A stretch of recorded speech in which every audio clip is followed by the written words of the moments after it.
Deputy Minister, National Commissioner, the Deputies, Provincial Commissioner, ladies and gentlemen of the media and the other senior management of the South African Police.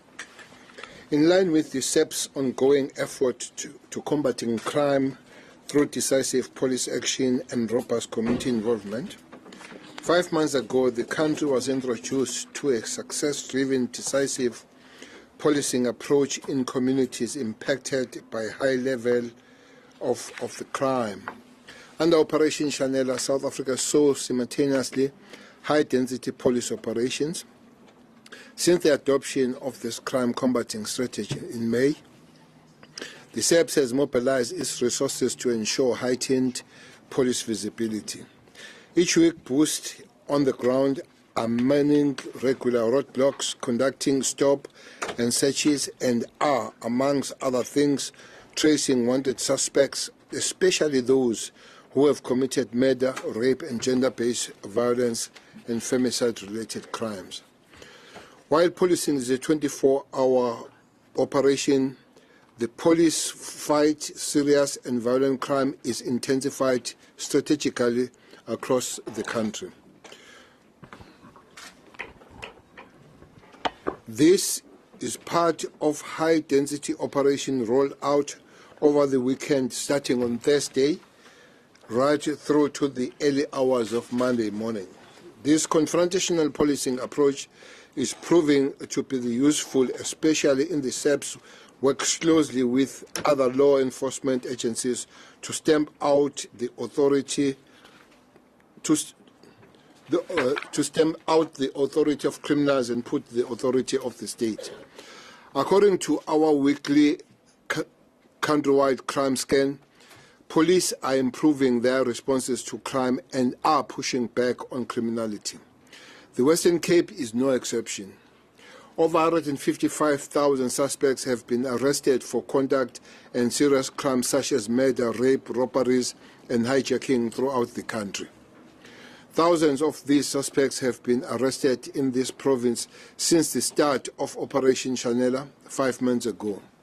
1,365 firearms were removed off the streets, along with 31,851 rounds of ammunition.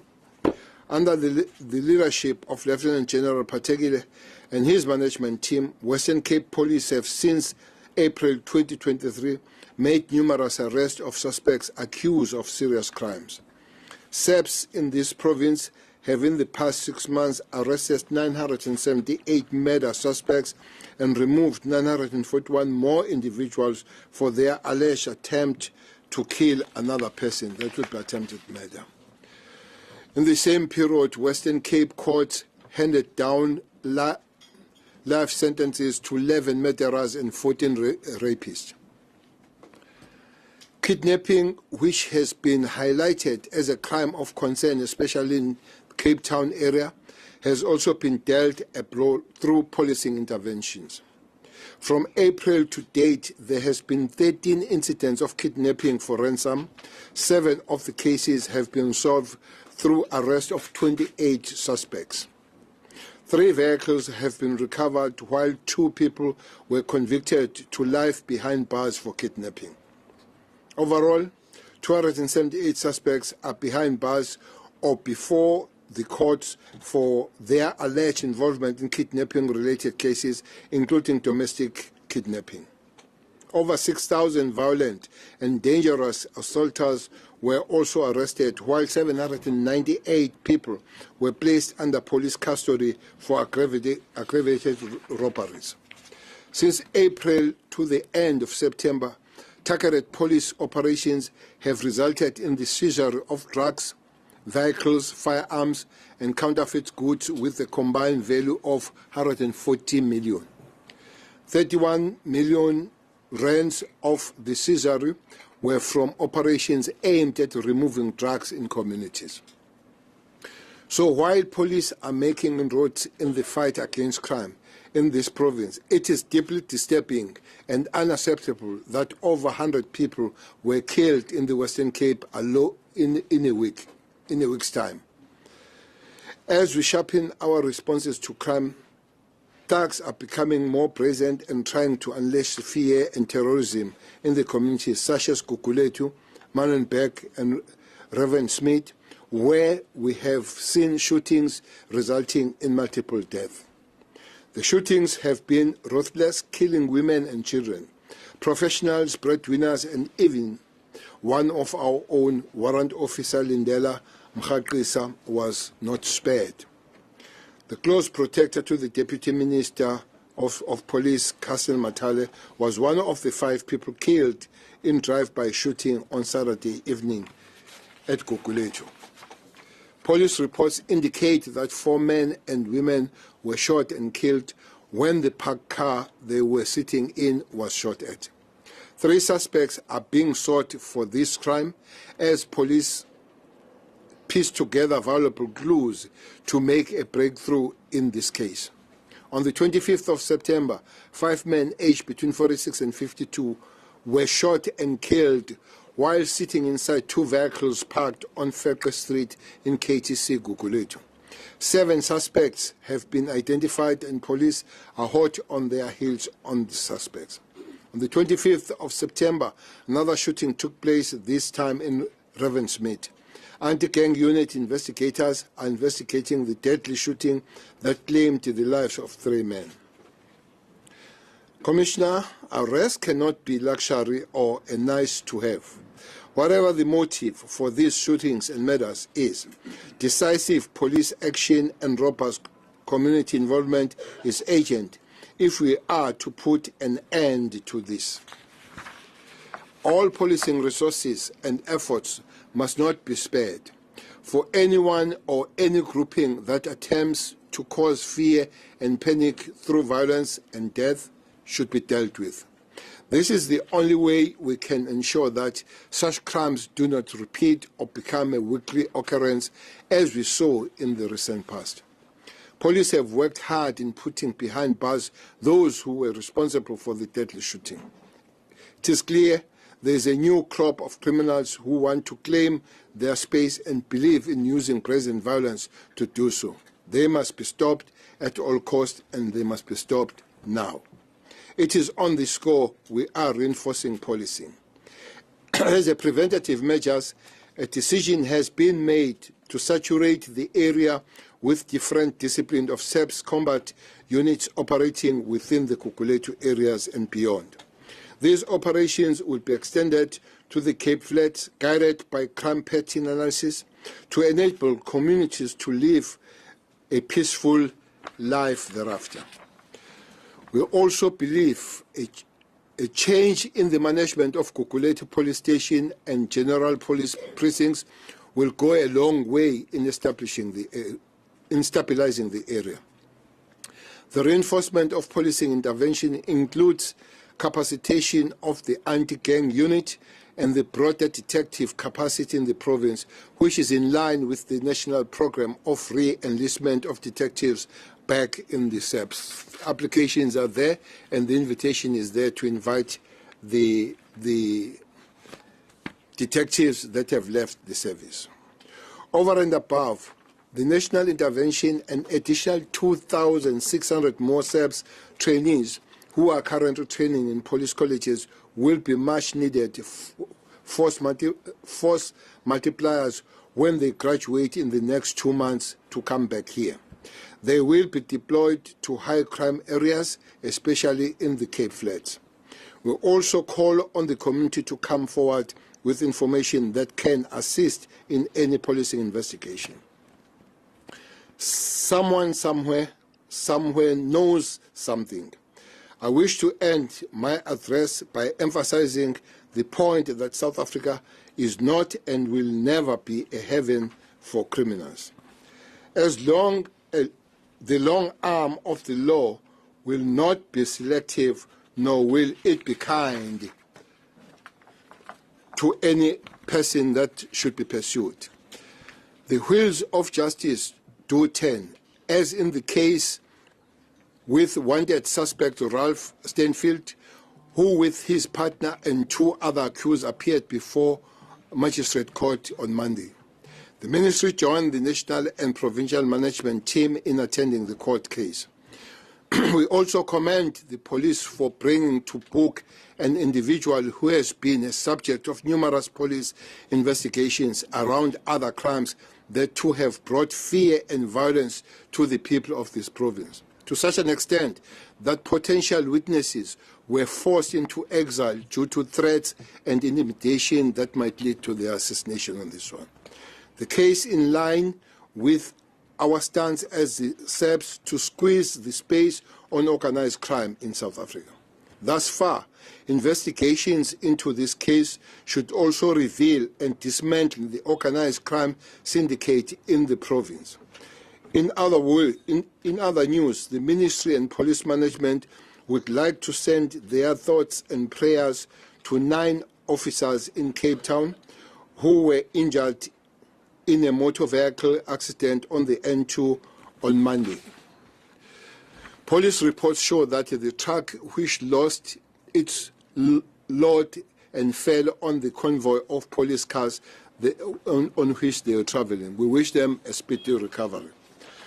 On this one, we want to add that we lost 2 members of the police in this spate of who killed that young female officer.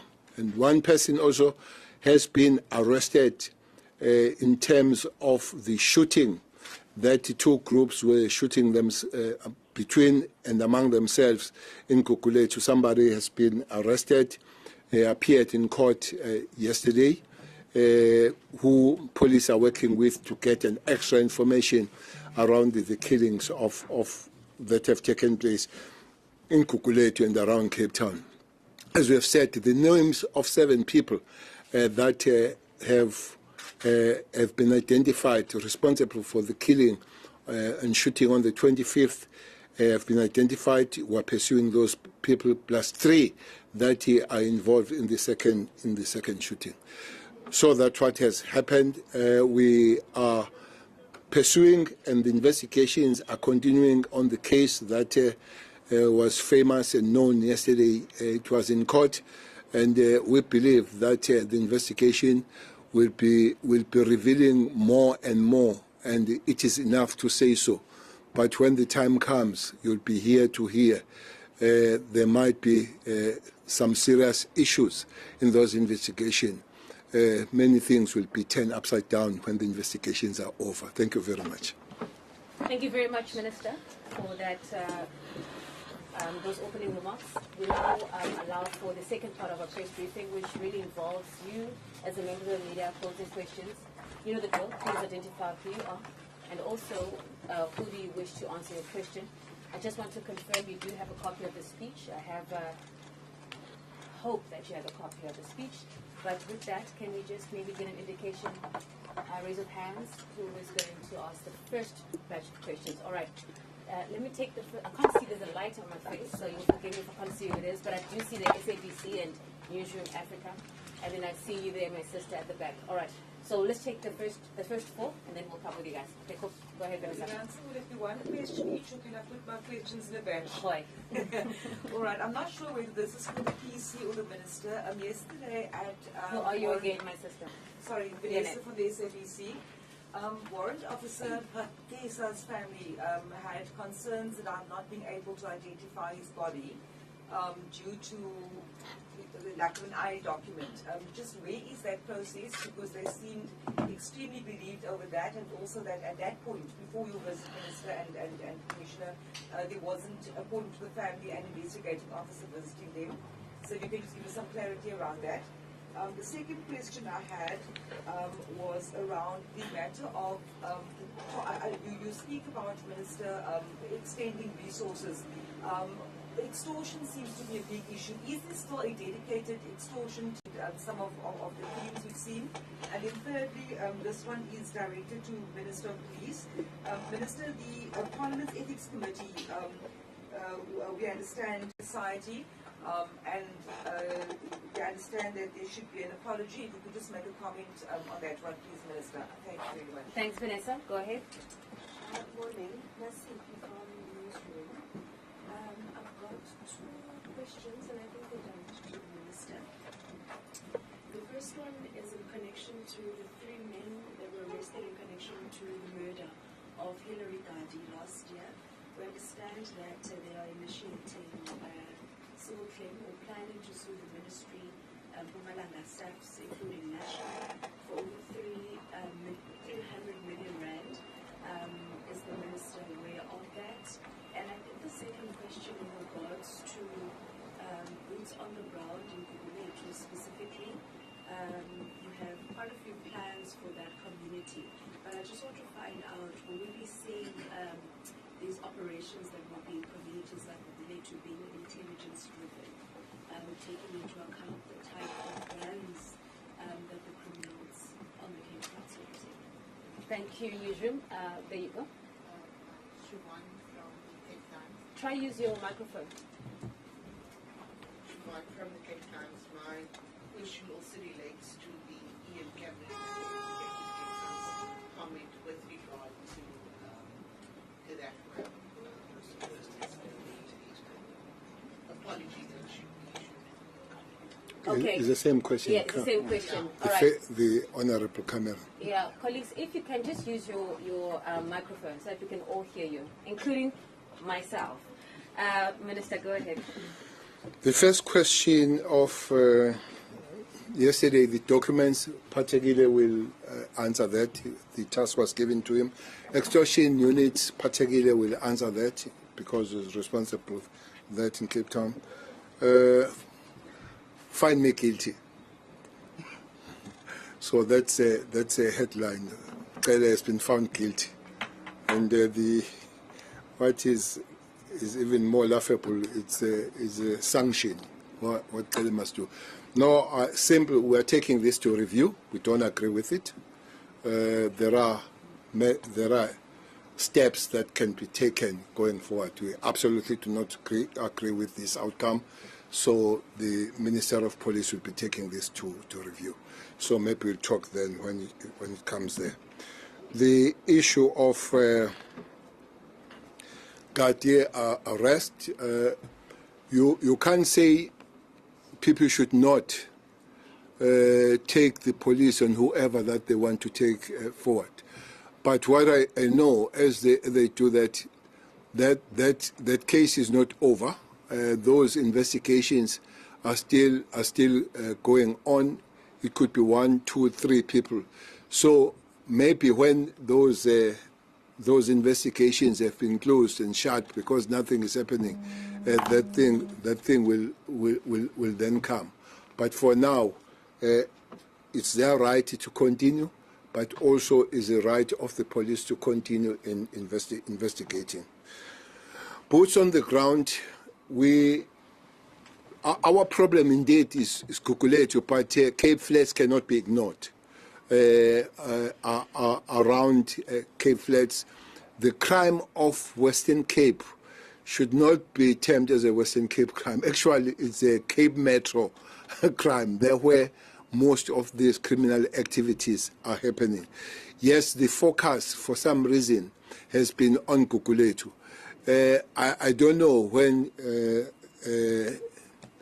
newsroom you have worked in Gugulethu.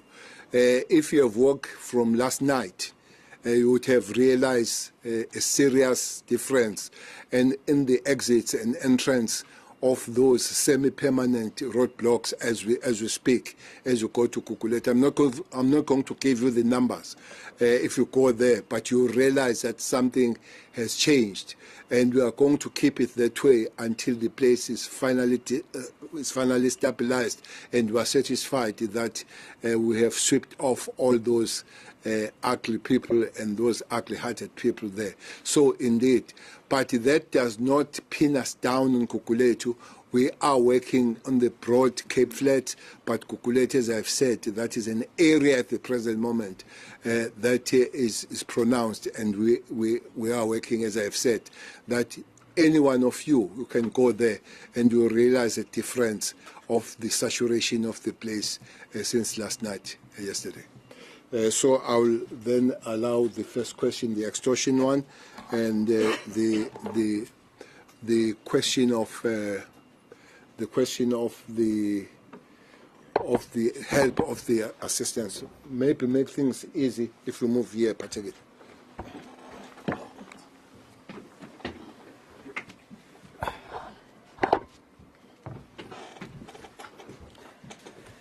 Thank you to the Minister of Police, the Deputy Minister of Police, and National Commissioner, General Musemula, and yourself. Good morning. The first one about our colleague, the late colleague, warrant officer. The family is being assisted now because they still have to go to the Home Affairs to get the proper documentation to the mortuary. Because what has happened, we realized that the what was not available at the time was his ID. So in order to get that information, you got to get a breach birth certificate at Home Affairs so that it can be attached with the certified copies to the mortuary, where then the body can be identified. Currently, it's underway that now as we speak. The second one on the extortion team, yes. It's a team that dedicated, and we got many successes on that team, as you know of many other people that were arrested through that same team of the extortion team that we have. As you know, also we have a dedicated number that we ask people to use in the command center to phone us, or in the absence of that, we can also use the 08600 10 number to report.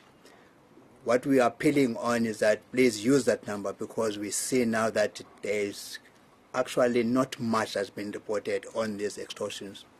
But with all other avenues that we're using in getting to the extortion incidents reported, and using other ways of getting there. But it would be important for the community to report so that we can start immediately acting on those matters. Thank you, Minister.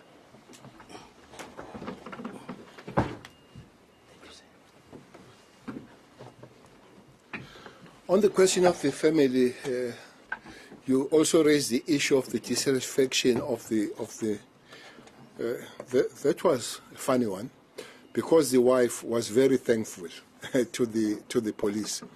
But what was even more funny, the guy that was complaining were not undermining his complaint. When he was asked the maiden name of the wife of the brother, he didn't know. I don't know how we would not know the maiden name or surname of your brother, because he had to refer to somebody to get it. But we took what he said. We are going to close those gaps, but we did speak to the family, the wife, who up to this point has been quite satisfied that the police have been doing the work. But if there are issues that we need to deal with, those that were supposed to have done things and done things wrong, the management and all of us will be looking at those things. All right, I think those are the first round of questions, Minister. All right, I know we still have questions in the House, but I just want to get questions that we have received. If Brigadier Kupele can just help me, I believe there's two questions there. Yes, thank you, Lorenzo. There's two questions. One from Des Erasmus, Mail and Guardian. Please let us know about progress made by the SAPS in criminal prosecutions or departmental disciplinary processes against its members who, according to IPID report, failed to execute their core functions, roles and responsibilities, which led to the assassination of Detective Charles Kimia. Secondly, has the Kimia family been made aware of any progress in this matter? The second one is from Daily Margaret Velani. Can SAPS in the province please confirm the death of Sean Madolo from Crossroads in Cape Town? He was known as the twin, and both they terrorized the community of Philippi for years. The other twin died a few years ago. Thank you, Brigadier. All right, we now back. Then, okay, go ahead. Yes, it was you first in the black, and then the lady with the glasses.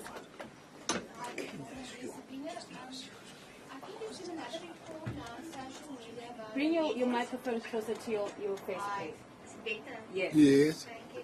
It seems there's another report of a headless person that was found this morning in Ravensmead. It's on social media. General Bheki, I'm not sure if it's correct.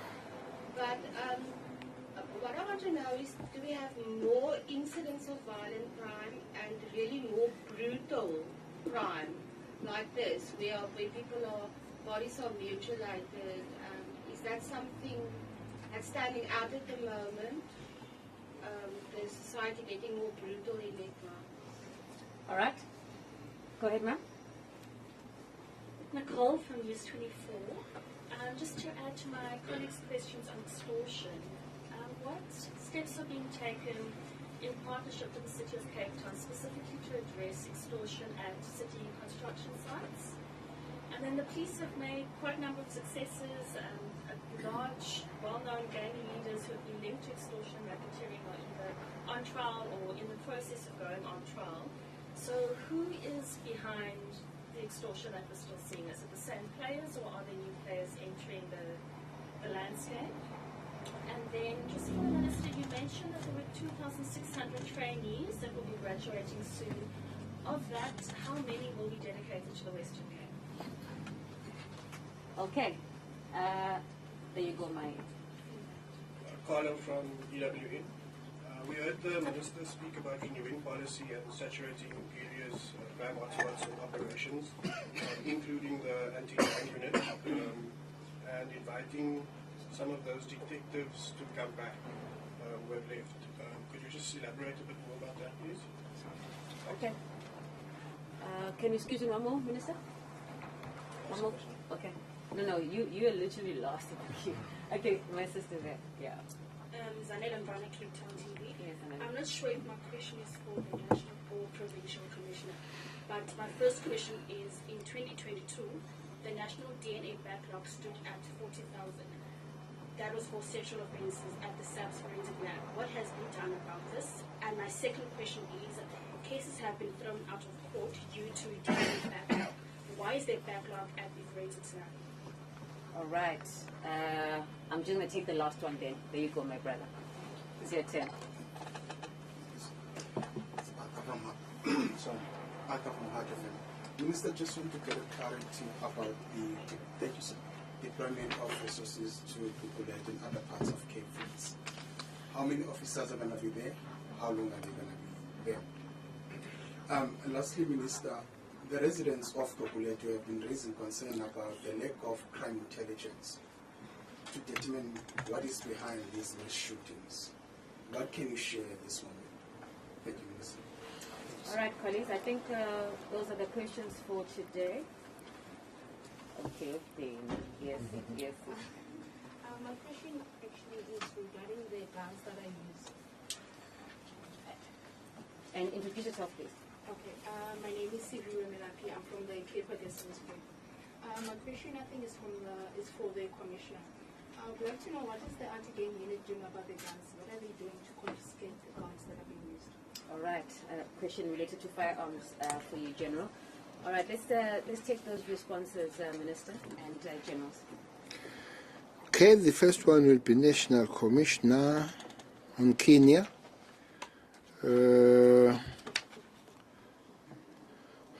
Then there'll be other questions. Cele will look at DNA and the deployment of extra and the police. 2,600, those are meant for Western Cape only. There are 10,000 on training. 2,600 are meant for Western Cape. The last year, there were almost 1,100 that came in Western Cape. In 2018-2019, we trained 5,000 in the country. 1,200 came to the Western Cape. So Western Cape seems to be getting the lion's share every time these trainees are coming out. So anybody who tells you that we're starving Western Cape for any other reason or any other demands are for any other political parties, not because we're starving them when it comes to personnel. I'm saying 2,600 out of 10,000 tells you that this is a lion's share. And according to our calculation, as they come and there is less attrition of people that leave the system, the equity of this province will be 105% enough when it comes to the personnel. So that's an issue that we want to share with you. You say 40,000 under or backlog.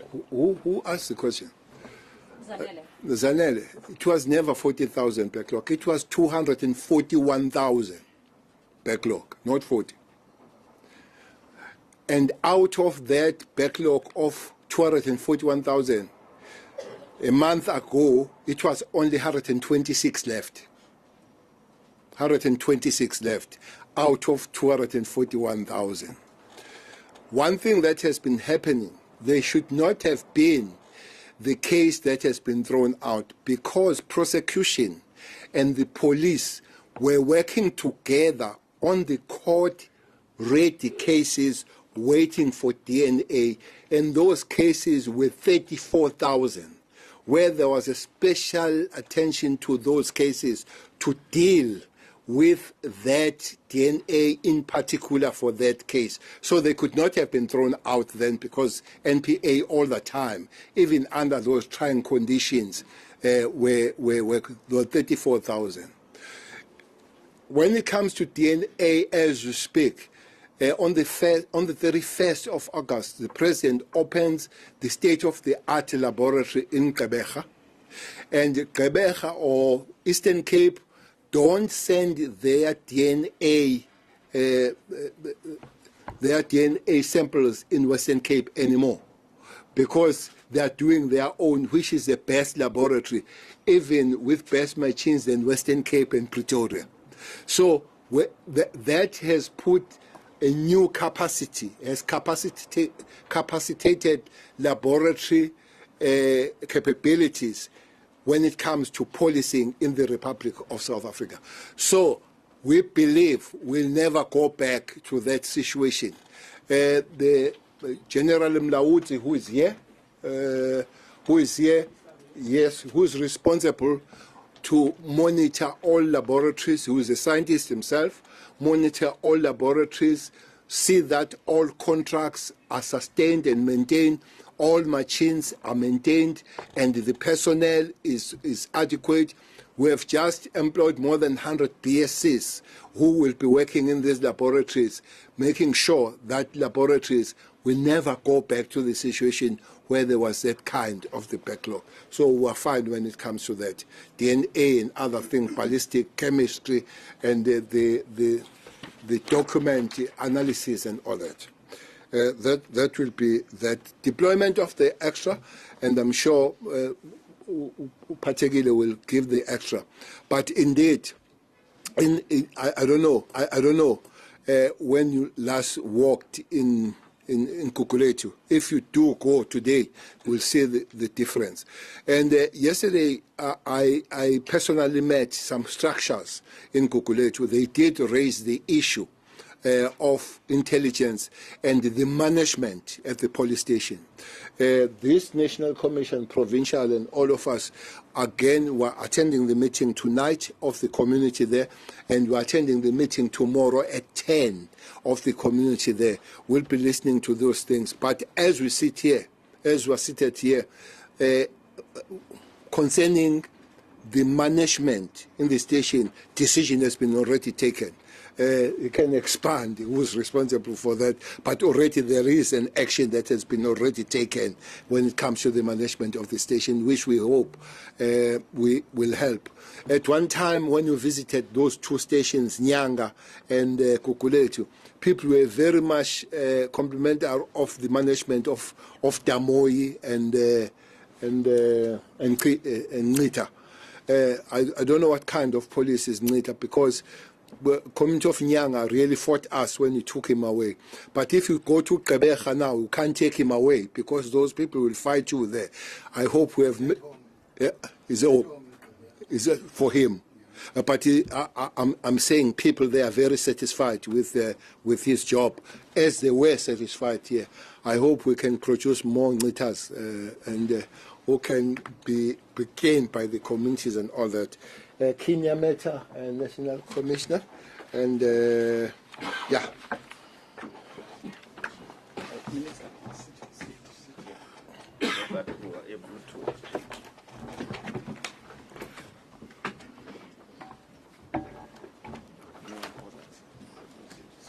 You'd recall that earlier this year, after there were some, during the Judge Tulare's judgment here in this province, where he made certain remarks or findings, I subsequently, if you recall, appointed Lieutenant General Mhlala, who led a team to investigate all matters related to Lieutenant Colonel Kinye's assassination, and including those that might be involved within the SAPS. I was informed last week that he finalized his investigation. The report is ready. I'm yet to take the report and decide as to what action we take against who. So that is a process that we'll undertake in due course. But I was informed the report is ready. He needs to brief me, and thereafter we'll take the necessary action. Thanks.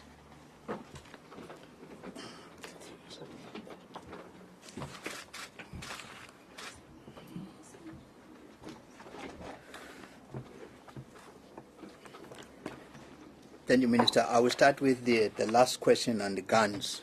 What is HGU doing about the guns?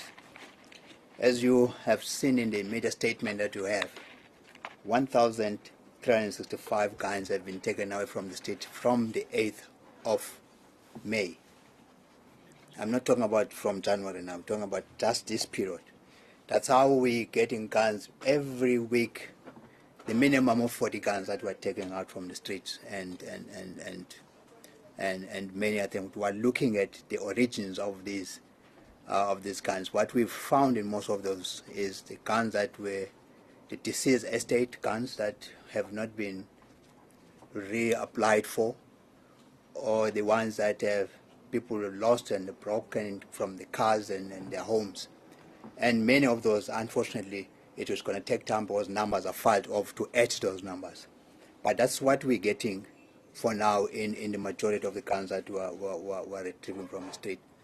Of course, we will not leave out also the number of guns that are lost by individuals as well as companies, such as security companies and any other companies that we do find reported during the robberies, or people walking on the street, or when during their job they get robbed in escorting other vehicles, and then they get robbed. So that's what we're doing with the guns. But what is important for us is where are these guns are coming from? They're coming from, that gun was owned by somebody before it landed up to be on the street. So we are intensifying on the compliance inspections on the firearm owners, the company and security company, to ensure that those are complying within the law, so that we can see which ones are losing more guns, and then we can take steps there to ensure that what we call the fitness to carry firearms are being involved. The boards, Section 102 of the Firearm Controls Act, that says if you negligently use a firearm or lost a firearm, you fail to report it, then we can then appoint a board to decide whether you're still fit to continue to carry a firearm or to possess a firearm. So that's what we are doing with that one. Guguletu, until Guguletu, as the Minister said, has stabilized and normalized, we will be there. Because we want to ensure that people in Guguletu are safe, and they feel safe, and they walk on the street safe, so that what has happened with this week does not happen in a manner that has happened. So we're going to be there until we see that it has stabilized and to normalize. Now we're in the stabilization process. So once we get to normalize, then we will see. But the rest of the province, we're not losing sight of the gang stations that we have. Also the other stations where in the Cape Flats, especially in the African townships that we've seen more matters are coming from, that we are on those spaces as well, looking at the hotspot approach, also the generators of those camps in those areas. What steps are being taken on the extortions with the City of Cape Town? We are collaborating with the City of Cape Town to a greater extent in many ways, and I could also say that with the kidnappings that we had and that we solved, and many of the extortions, it is through the multi-task teams and integrated approach in getting to that one. Who is behind these extortions? The one thing that we know for sure is that gangs, taxis, and other groupings, there is a relationship between that, with the gangs, with the taxi industry, as well as other groupings that are coming into that field of the extortion. As you can see, many people that were arrested, some were arrested for extortion, but you will find that in many of the high flyers that we have arrested, there will be one of the charges of the extortion that is made between that. That then says that there is a relationship between the gang, the taxi violence, as well as other groupings, criminal groupings that are operating in some areas in the province. Thank you, Minister. The reinvestment, the Yes. Okay. the General MCA will answer that from HR.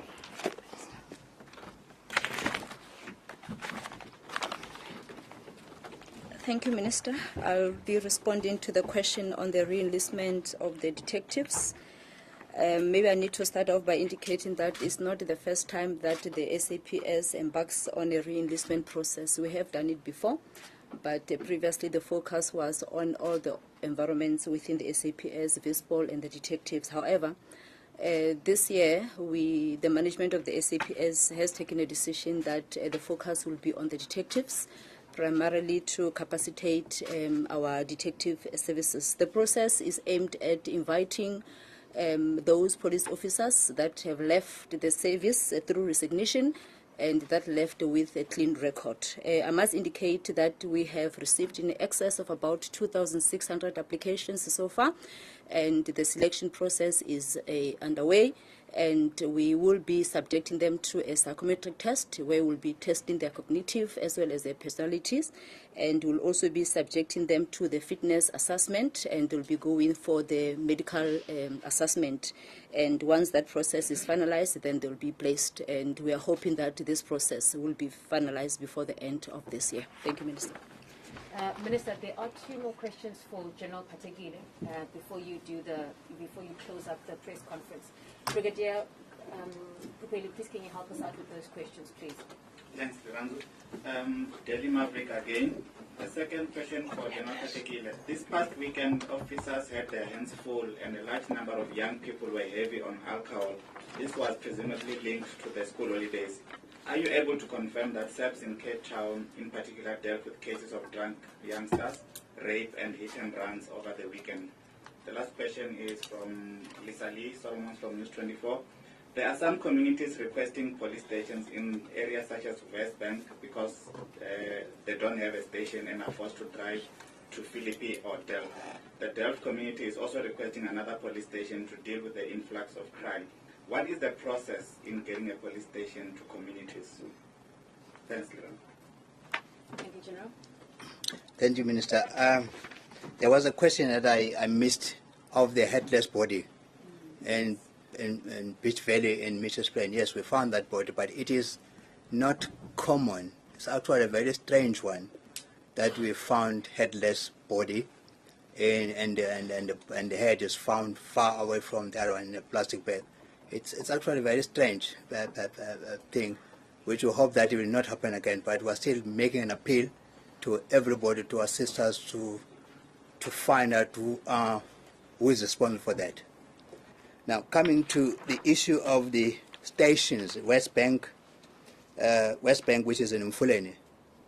And actually, Mfuleni is a complex issue of Mfuleni itself, which we are busy with the city of Cape Town trying to see if we can't look at Mfuleni as in Mfuleni where the satellite station is and getting a building where we could have that, and where the police station is now at Blue Downs, that we are looking at getting that police station, if we find another place, that it's extended to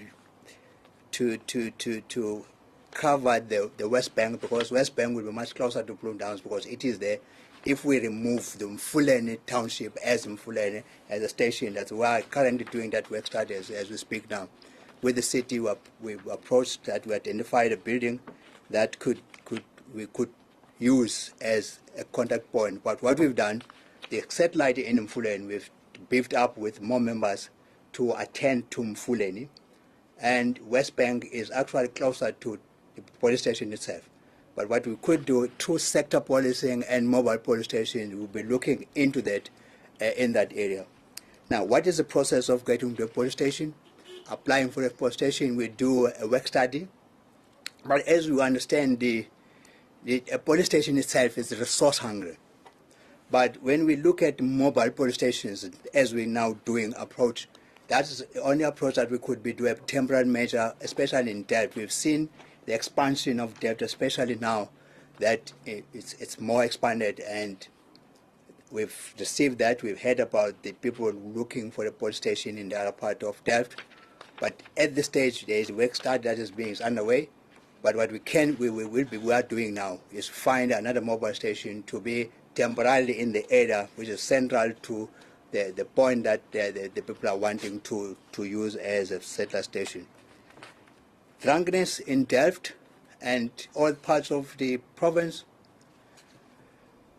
well, it's not only in Delft, the drunkenness, it's all over the province. It's not only necessarily that it's after school holidays, which may be because many students, children are at home. The drunkenness, the abuse of liquor is one of our generators of our crime, especially the violent crimes, such as your murders, your domestic violence, assault GBH, and to a greater extent, robbery aggravated. So we are dealing with that. That's why we are doing those walkabout in the areas, even during the night, in sanitizers, social distancing, and all those informal settlement, that these places are happening. We can confirm that, yes, abuse of liquor is a problem. But what we are doing about it is to ensure that the illegal outlets are being taken or closed down. As you close this one, that one, mushrooms aside, this is what we're doing every now and then. And our stall is full with Sheikha. You may also testify that we invite you most of the time to do the destruction of liquor. It's an abuse of liquor that is happening all the time, and we are working on that, taking the liquor away all the time and ensuring that those who are licensed, we do compliance practices so that the underaged ones are not found drinking. Remember, they are allowed to be there, but they are not allowed to be drinking or supplied with liquor in those areas. That's what makes it a little bit problematic, because what is prohibited is supply a liquor to an underage group. It is not saying the person is prohibited to going into the premises itself. Thank you, Minister. Before you go, General, there's one question that you did not respond to. The province, can you confirm the death of Sean Madolo from Crossroads in Cape Town? Yes, we can confirm that that was in Philippi East, where there was a shooting, and then the body that was found is what identified as that person that you mentioned. Thank you. All right, fantastic. Could you maybe just hear from the Minister for his last bite, and then we wrap up? Well, I was hoping for more questions with the last presentation of what happened yesterday. SAPC was keen yesterday. It's not keen today. I would just want to congratulate the police and fulfilling the narrative that we are dealing with the high-powered crime and dealing with those syndicates. Western Cape is an example that we are here to stay as a South African police. Nationally, that's what we are dealing. Our intelligence and our multi-approach, multidisciplinary approach is yielding some fruit, especially on these high-powered cases. We hope this is not the last one, and we hope dealing with it will give many people some peaceful nights. As I've said, that there are people that have left the country that are in exile because of the individual that appeared in court yesterday. The investigations are continuing, as I've said, and when the fat lady sings, many things will be revealed. The power that it has. You ask the question, who does extortion? Some of them is that level where it deal with the matters. But for Western Cape, we are here to stay and to deal with more of that and more of the investigation. That's the only I can say. Thanks. Wonderful. Thank you so much, Minister. Thank you so much, DM. Thank you so much, General. And of course, thanks to you, members of the media. Have a fantastic day.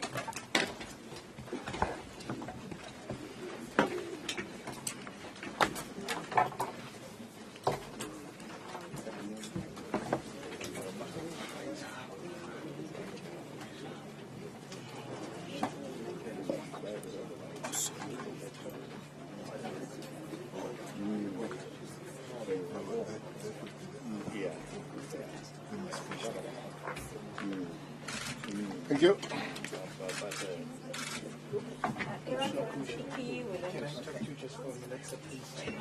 General Pateki. Oh.